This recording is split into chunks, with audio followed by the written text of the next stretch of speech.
지금 이 판 잘못 보시면요. 바로 계좌에서 돈이 빠져나갑니다. XRP가 25% 무너졌습니다. 많은 분들이 이걸 그냥 폭락이라고 읽고 계신데 틀렸습니다. 지금 이 시장에서 제일 이상한 일이 벌어지고 있거든요. 개미들은 공포에 다 던졌습니다. 그런데요. 대형 고래하고 기관 자금은 지난 넉 달 동안 10억 달러 규모로 XRP를 오히려 더 담았다는 분석이 나왔습니다. 가격이 무너지는 바로 그 시간에요. 던진 쪽하고 받아낸 쪽이 아예 갈렸다는 겁니다. 골드만삭스. 이름만 들어도 아시죠? 4개의 현물 상장 지수 펀드를 통해서 1억 5,380만 달러어치를 들고 있습니다. 이게 공개된 미국 기관 ETF 보유량의 73%예요. 이게 무슨 의미인지 아시나요? 불이 나서 경보가 울리며요. 사람들은 계단으로 뛰어내려가서 건물 밖으로 도망칩니다. 근데 건물 설계도를 가진 놈들은 반대로 갑니다. 연기 뚫고 지하 금고로 내려가서 금괴부터 쓸어 담아요. 지금 XRP 앞에서 벌어지는 게 정확히 그 장면입니다. 솔직히 저도 처음엔 믿기 어려웠거든요. 폭락했는데 왜 사냐고요? 근데 데이터를 파고들수록 답이 하나로 모이더라고요. 오늘 질문은 딱 하나입니다. 가격이 무너진 걸 봐야 할까요? 아니면 가격이 무너질 때 돈이 어디로 이동하는지를 봐야 할까요? 그리고 영상 마지막에 소름 돋는 숫자 하나를 알려드리겠습니다. 이 숫자 하나면 지금 이 판이 어떻게 돌아가는지 전부 설명됩니다. 근데 여기서 이상한 게 하나 있어요. 주류 미디어 헤드라인은 뻔해요. XRP 급락, 투자심리 위축, 고래 이동 불확실. 이런 기사 10개 읽어봐야 계좌에 도움되는 건 하나도 없습니다. 읽는 시간만 날아갑니다. 실전에서 돈 버는 놈들이 던지는 질문은 완전히 다릅니다. 누가 팔았느냐가 아니라 누가 받아냈느냐. 가격이 왜 빠졌느냐가 아니라 빠지는 동안 물량이 어디로 이동했느냐. 그리고 여기서 대부분이 실수하십니다. 웨일 얼럿에 큰 금액 하나 찍히면 바로 흥분해요. 고래가 팔았다. 고래가 매집한다. 근데 미확인 지갑에서 미확인 지갑으로 간 XRP는 방향성이 아니라 그냥 위치 이동일 수 있습니다. 이거 아시는 분 거의 없는데요. 예전에 코인베이스 쪽으로 3,050만 XRP가 넘어갔다고 온 시장이 뒤집힌 적이 있어요. 매도 폭탄 나온다고 난리였죠. 근데 후속 온체인 분석에서 뭐로 판명되냐면요. 코인베이스 내부 지갑끼리 옮긴 겁니다. 창고에서 창고로 짐 옮긴 거예요. 그거 하나의 시장 전체가 패닉을 쳤습니다. 큰 트럭이 새벽에 움직였다고 도둑질이라고 단정할 수 없습니다. 창고에서 창고로 옮긴 건지, 매장으로 출고한 건지, 항구로 실어보낸 건지 통장을 봐야 합니다. 근데 시장은 트럭 소리만 듣고 결론부터 내려요. 자, 여기서 진짜 핵심입니다. 지금 XRP는 더 이상 코인처럼 안 움직입니다. 금융상품처럼 움직여요. 고래 지갑 쳐다볼 게 아니라 ETF 창구를 봐야 한다는 뜻입니다. 2025년 11월 이후 XRP ETF로 들어온 자금이 14억 달러를 넘었습니다. 사람들이 온체인 알림 보면서 흥분하는 동안 정작 가격을 움직이는 돈은 완전히 다른 문으로 조용히 들어오고 있었던 거예요. 차트는 뉴스보다 먼저 움직입니다. 근데 돈은 차트보다 먼저 움직여요. 이거 알면 보이는 게 달라집니다. 자, 이 판이 어떻게 돌아가는 건지 한번 뜯어봅시다. 먼저 ETF부터요. 많은 분들이 ETF를 그냥 코인 편하게 사는 상품이라고 생각하시죠? 아니에요. ETF는 월가 돈이 합법적으로 회계 장부에 찍히는 형태로 들어오는 문입니다. 개인은 거래소 앱 켜고 버튼 누르면 끝이잖아요. 근데 기관은 그게 안 됩니다. 내부 규정 통과해야 하고, 수탁 문제 해결해야 하고, 보고 의무 따져야 하고, 리스크위원회 승인까지 받아야 해요. 이 복잡한 관문을 한 방에 뚫어주는 게 ETF거든요. 기관 돈 들어오는 톨게이트예요. 톨게이트가 열리면요. 차가 들어오는 게 아니라 돈이 들어옵니다. 자, 여기서 소름 돋는 부분이 나옵니다. 아까 골드만삭스가 공개된 기관 보유량의 73%를 차지한다고 했죠. 시장은 이걸 기관 쏠림이라고 읽어요. 근데 여기서 시장 틀렸습니다. 13F 보고서라는 게 있어요. 큰손들이 분기마다 장부 일부를 끄는 영수증인데요. 1억 달러 미만 포지션은 제출 의무가 아예 없습니다. 그러니까 이 영수증은 기관 전체를 비추는 조명이 아니라 1억 달러라는 문턱 위쪽만 겨우 비추는 손전등이에요. 손전등 밖은요? 그냥 깜깜합니다. 계산해보면 답이 튀어나옵니다. 골드만이 1억 5,380만 달러고 그게 73%면 공개 집계 총액은 2억 1천만 달러 언저리예요. 그런데 ETF 누적 유입은 14억 달러가 넘습니다. 공개 보고서로 잡히는 건 실제 기관 자금의 15% 남짓이라는 뜻이에요. 한마디로요. 기관이 안 산다는 말도 틀렸고 골드만이 독점한다는 말도 틀렸습니다. 우리는 빙산 꼭대기만 보고 떠들고 있었던 거예요. 그 다음 규제입니다. 월가는 수익률만 보고 절대 안 들어와요. 이 자산 들고 있다가 나중에 법적으로 문제 터지면 어쩌지. 이걸 먼저 봅니다. 그래서 클래리티 법안 같은 규제 정비가 XRP한테는 웬만한 가격 뉴스보다 훨씬 무거워요. 리플 경영진이 2026년을 대규모 기관 채택의 원년이라고 못 박은 것도 이 맥락이거든요. 그리고 세 번째, 이게 진짜입니다. 결제하고 토큰화 인프라. 리플 프라임이 미국 국가증권청산공사 명부에 이름을 올렸다는 분석이 나왔습니다. 이게 무슨 말이냐면요. 미국 증권 거래가 실제로 정산되는 신경망에 발 하나를 걸쳤다는 겁니다. 이 시장 규모가 연간 3,700조 달러예요. 숫자가 너무 커서 감이 안 오시죠? 정상이에요. 그냥 이렇게 기억하세요. 크립토 시장 전체를 몇 번이나 통째로 삼키고도 남는 판입니다. 토큰화도 어렵게 생각하실 거 없어요. 부동산, 채권, 증권 같은 현실 자산에 디지털 이름표를 붙이는 겁니다. 이름표가 붙는 순간부터요? 이 자산들이 24시간 움직이기 시작해요. 그리고 그 이름표들이 지나다닐 길, 이게 반드시 필요합니다. 이 대목에서 짚고 갈 사람이 하나 있습니다. 세계 최대 자산운용사 블랙록의 레리 핑크요. 공개석상에서 몇 년째 똑같은 말을 반복하고 있거든요. 다음 세대의 시장, 다음 세대의 증권은 증권의 토큰화다. 이 말의 진짜 뜻이 뭐냐면요. 세계에서 돈을 제일 많이 굴리는 사람이 자산의 토큰화를 선택지가 아니라 이미 정해진 미래로 보고 있다는 겁니다. 그래서 지금 봐야 할 자리는 코인 시세창이 아니에요. 그 토큰화된 자산들이 지나갈 통로가 어디에 깔리고 있느냐입니다. 여기까지가 XRP 뒤에 붙어있는 월가라는 단어의 정체예요. 밈이 아닙니다. 배관공사입니다. 근데 여기서 중요한 반전이 하나 더 있어요. XRP만 보는 순간 자금 흐름의 절반을 통째로 놓칩니다. 비트코인부터 갑시다. 비트코인은 한마디로 이 시장의 기준금리예요. 대장이 버텨주면 시장 전체의 위험 선호가 살아나고요. 그 다음에 돈이 이더리움하고 대형 체인으로 넘어갑니다. 이더리움이 전체 체인 예치 자산의 55%를 넘게 쥐고 있어요. 한마디로 유동성의 본진입니다. 체인 안에 실제로 잠겨있는 자산, 이른바 TVL인데요. 저수지 수위라고 생각하시면 됩니다.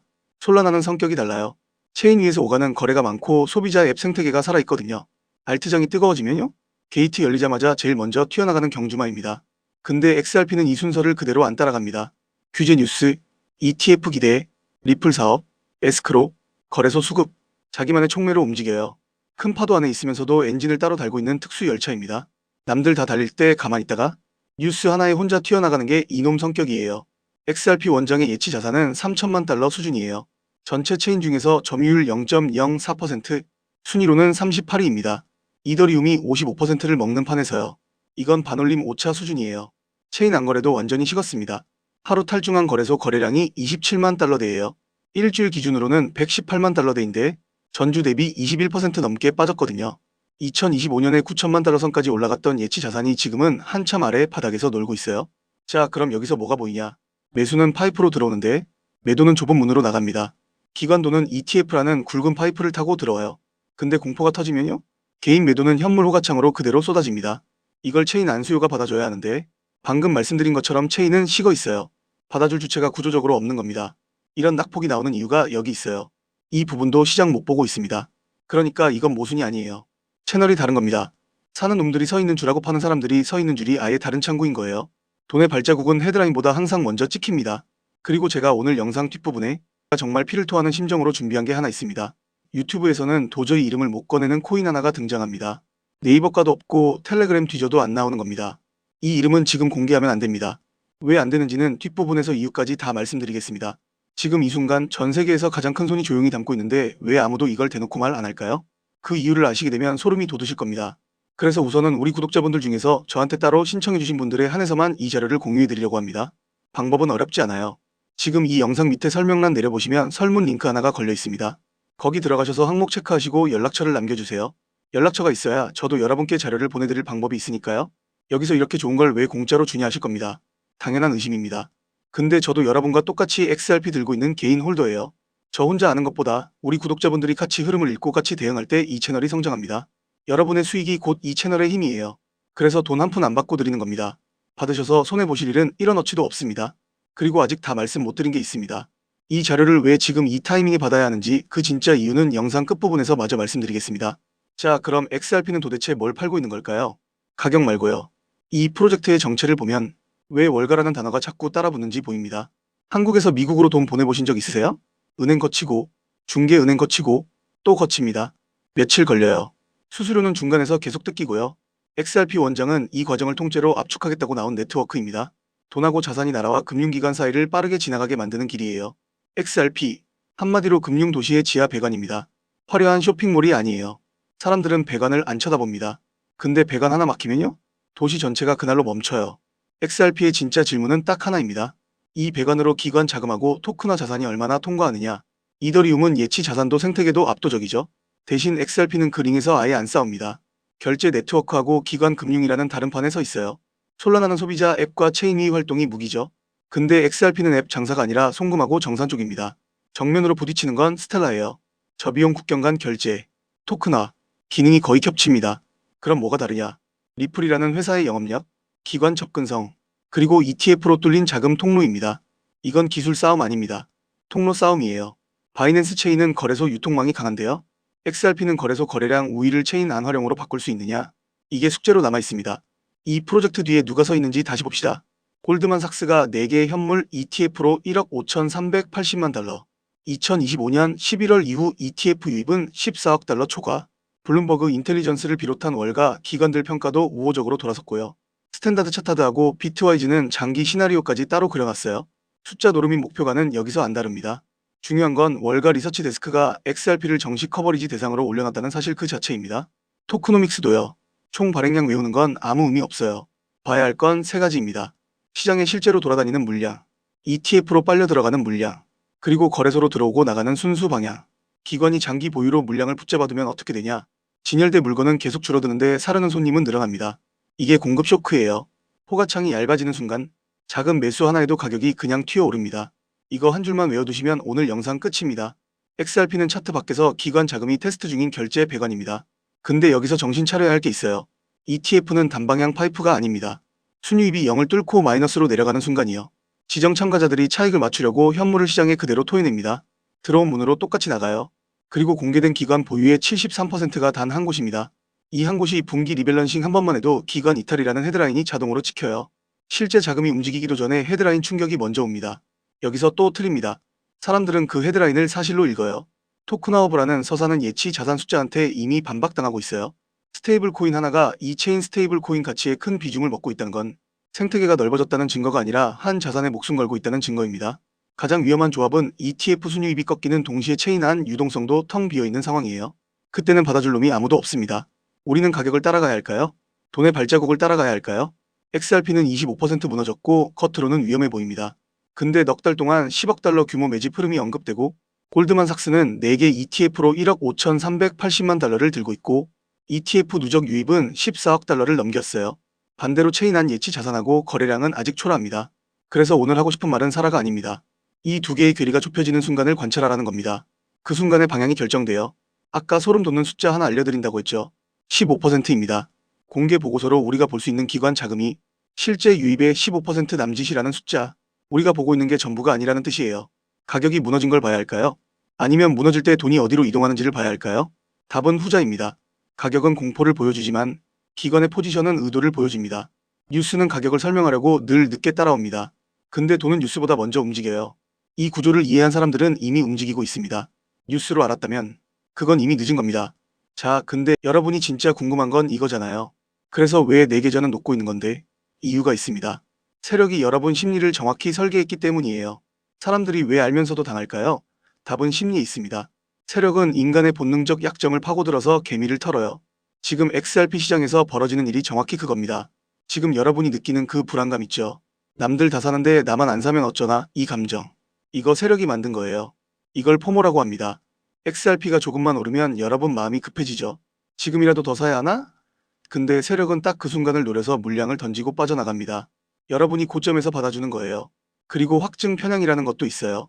자기가 믿고 싶은 정보만 골라 받는 거예요. XRP 이제 끝났대 하는 부정적 뉴스만 보면서 자기 패닉세를 정당화하거나 반대로 XRP 무조건 오른대 하는 뉴스만 보면서 무작정 버티거나 세력은 이 양쪽 모두한테 먹잇감을 던져줍니다.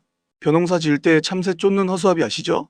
세력은 여러분 눈앞에 허수아비 뉴스를 세워놓고 정작 자기들은 뒤에서 알곡을 조용히 다 걷어갑니다. 여기서 앵커링 효과라는 것도 무섭습니다. 여러분이 처음 XRP 산 가격 그게 머릿속에 딱 박혀버려요. 그 가격이 기준이 돼서 지금 올라도 본전만 되면 팔아야지 하고 떨어지면 그때 팔 거라고 좌절합니다. 세력은 이 심리를 이용해서 여러분 판단력을 흐립니다. 세력은 이걸 이용해서 여러분이 이 가격에서 못 팔게 계속 붙들고 있게 만듭니다. 그러면서 자기들은 더 낮은 데서 천천히 담을 시간을 버는 거죠. 지금 이 3가지 감정 FOMO와 손실 회피와 앵커링이 동시에 여러분을 붙잡고 있습니다. 이게 세력이 설계한 개미 털기의 완성형입니다. 축구에서 팩패스 아시죠? 공격 안 될 때 억지로 밀어붙이다 뺏기지 말고 뒤로 한번 돌리면서 판을 다시 짜는 거. 지금 우리가 할 건 조급한 전진이 아니라 냉정한 팩패스입니다. 마지막으로 기관 동향, 특히 블랙록 같은 거대 운용사의 XRP ETF 관련 발표에 촉각을 세우세요. 이 이벤트 전까지는 절대 물량 털리지 마세요. 자, 시나리오는 이렇게 나왔습니다. 그러면 우리 홀더가 지금 당장 뭘 해야 하느냐? 구체적으로 알려드리겠습니다. 일단 고래 지갑 움직임을 직접 보세요. 온체인 데이터를 보여주는 사이트들이 있습니다. 100만 개 이상 XRP 지갑이 늘어나는지 줄어드는지 이게 세력 의도를 읽는 핵심 지표예요. 개미가 던질 때 고래가 담으면 그건 매집 신호입니다. 그리고 세력의 개미 털기 구간에서 절대 흔들리지 마세요. 지금 21달러대 구간은 세력이 물량을 확보하는 자리입니다. 급등한다고 포모에 휩쓸려서 고점 추격하지 말고 세력 목표가에 도달할 때까지 버티세요. 아까 제가 뭐라고 했습니까? 영상 끝부분에 가장 중요한 얘기가 하나 남았다고 했죠. 지금부터 하는 말이 오늘 영상에서 제일 중요한 부분입니다. 아까는 최대한 차분하게 말씀드렸는데 솔직히 이건 차분하게 말할 수가 없습니다.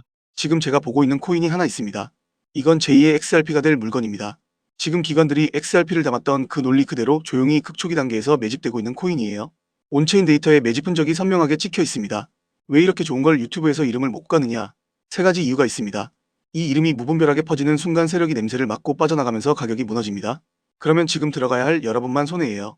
그리고 이름을 공개하는 순간 온갖 사칭 스캠 코인들이 비슷한 이름으로 쏟아져 나와서 선량한 홀더들이 가짜를 사고 피해를 봅니다. 마지막으로 저는 이 채널을 믿고 함께 해주신 우리 구독자분들을 먼저 지키고 싶기 때문입니다. 언론에 기사가 깔리고 개미들이 우르르 달려들 때 사면 이미 늦습니다. 남들이 다 아는 순간에는 큰 수익 구간이 이미 지나가 있어요. 큰 돈 필요 없어요. 딱 커피 몇 잔값 소액이면 충분합니다. 이건 몇 억을 넣으라는 얘기가 아니에요. 파도는 기관이 만들고 서핑은 우리가 하는 겁니다. 왜 이걸 무료로 주냐고요? 다시 말씀드리지만 저도 여러분과 똑같은 개인 홀더입니다. 혼자 투자하면 불안하잖아요. 뉴스 뜨면 겁나고 떨어지면 밤새 손절할까 말까 고민하고 저는 같이 보고 같이 대응하는 사람들을 만들고 싶은 겁니다. 그래서 공짜예요. 돈 얘기하면 그게 사기꾼이죠. 1원도 안 받아요. 저는 이미 이 채널 성장하는 걸로 충분합니다. 여러분이 수익 내는 모습 보는 게 요즘 제일 큰 보람이에요. 밑에 설명란 내려보시면 설문 링크 보이시죠? 클릭해서 들어가셔서 투자 경험 같은 간단한 항목 체크하시고 연락처를 꼭 남겨주세요. 번호 없이는 제가 보내드릴 방법이 없어요. 그러면 제가 직접 한 분 한 분 확인해서 이 코인 이름이랑 진입 구간을 따로 알려드리겠습니다. 돈 얘기하면 사기인데 이건 진짜 무료입니다. 저도 여러분과 같은 개인 투자자예요. 같이 공부하고 같이 수익 내자는 취지입니다. 처음부터 돈 받으면 누가 믿겠어요? 먼저 무료로 드리고 결과로 증명하는 겁니다. 근데 무한정은 못 받아요. 선착순 73명까지만 받겠습니다. 촬영하는 지금도 알림이 계속 울리고 있어서 금방 마감될 거예요. 다만 진짜 구독자분들께만 드리겠습니다. 구독도 안 누르고 정보만 가져가시려는 분들까지는 못 챙겨요. 설문에 구독 확인 항목 있으니 꼭 체크해 주시고 아직 구독 안 하신 분은 지금 1초면 됩니다. 눌러주세요. 다시 말씀드리지만 이거 유료 아닙니다. 그리고 이 자료 받으시고 나면 또 고민되실 겁니다. 언제 사고 언제 파느냐? 그거 혼자 하시겠어요? 지금 제가 운영하는 실시간 방에서는 매일 아침 시황 브리핑부터 매수 매도 타이밍까지 같이 봅니다. 어제도 수익 인증이 17건 올라왔어요. 혼자 차트 보면서 밤새 불안해하는 것과 같이 실시간으로 대응하는 건 완전히 다릅니다. 혼자 가면 느리고 불안하고 같이 가면 빠르고 확실해요. 근데 이 방은 정원 관리를 하고 있어서 이번 신청 지나면 최소 한 달은 아니합니다. 설문 남기신 분들 중에서 원하시는 분만 따로 초대해드리겠습니다. 판은 이미 짜여졌습니다. 세력은 이미 움직였어요. 남은 건 여러분이 그 버스에 올라타느냐 아니면 정류장에서 뒤늦게 손 흔드느냐입니다. 오늘 영상 도움되셨으면 구독하고 좋아요 눌러주시고 설문 꼭 참여하세요. 다음엔 더 큰 거 가져오겠습니다.